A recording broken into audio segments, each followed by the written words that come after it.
Nama Raffi Ahmad mencuat usai Dito Aryo Tejo resmi lengser dari kursi Menteri Pemuda dan Olahraga. Raffi Ahmad menjadi salah satu nama yang diisukan menjadi Menpora pengganti Dito Aryo Tejo.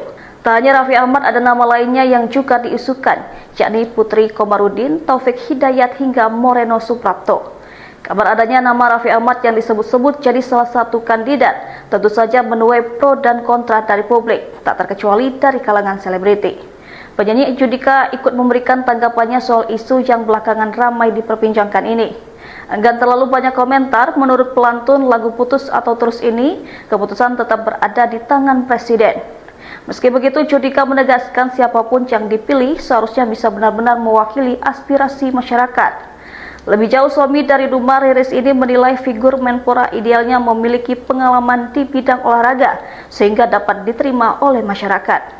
Ia pun menutup komentarnya dengan menekankan pentingnya rekam jejak yang jelas dari sosok yang ditunjuk.